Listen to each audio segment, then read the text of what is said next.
Hello everyone, it's Dr. Teba and this video is all about the cervix ultrasound reporting.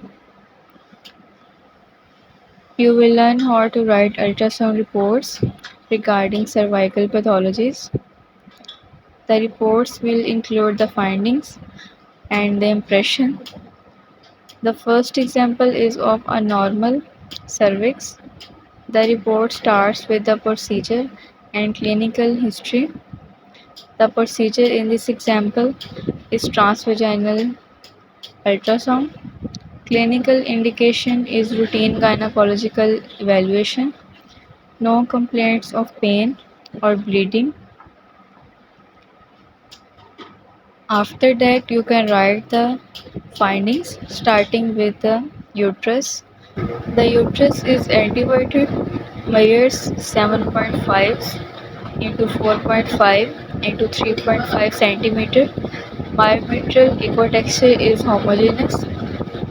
Then you can write about the endometrium triple line appearance, that is normal. This is the triple line appearance where we can see three hyperechoic lines. The thickness is 0.8 centimeter. The endometrial thickness, which is within the normal limits for the patient's phase of menstrual cycle. After that, you can write about the cervix. The cervix appears normal, measuring 3 centimeter in length. No Nabatean cyst or lesions observed. Then you can write about the ovaries. The right ovary measures 3 into 2 centimeters. Left ovary measures 2.5 into 2 into 1.5 centimeters. Both ovaries show multiple small follicles. No dominant follicle noted. Then you can write about the adnexa. No masses or free fluid in the adnexal regions, and this is the impression. It was a normal ultrasound scan, so a normal transvaginal ultrasound of the pelvis with no abnormal findings. Negotiation are found in the cervix, so this is a report regarding Negotiation cyst. Clinical history: patient presents with a history of chronic cervicitis.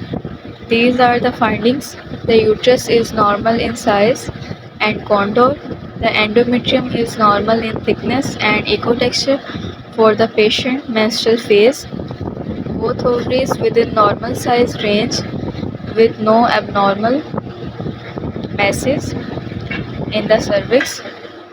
Multiple anechoic well-defined cystic lesions noted near the endocervical canal consistent with Nabatean cyst.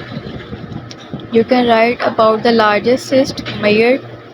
The largest cyst measures approximately 1.5 centimeters in diameter. The cervical stroma is otherwise normal. No adnexal masses or free fluid noted. This is the impression regarding Nabatean cyst. Multiple Nabatean cysts identified within the cervix, likely related to the patient's history of chronic cervicitis. No evidence of malignancy. The findings are typically benign and often an incidental discovery during routine pelvic exams. Next, we have cervical polyp. Clinical history: a 45 years old female presents with intermittent spotting and bleeding. These are the findings. The transvaginal ultrasound demonstrates a well-defined echogenic pedunculated lesion within the endocervical canal, measuring approximately 2 centimeters in length. The lesion exhibits a vascular stalk on color Doppler imaging, which is consistent with a cervical polyp. The lesion is mobile upon transducer pressure. The endometrial lining is within normal limits for the patient's age and phase of the menstrual cycle. Both ovaries are normal in appearance with no evidence of cyst or masses. And here is the impression. A solitary cervical polyp is identified, likely the cause of the patient's reported symptoms. Given the patient age and symptoms, further evaluation with hysteroscopy and possible polypectomy for histopathological examination is recommended to exclude the neoplastic changes, although the likelihood is low.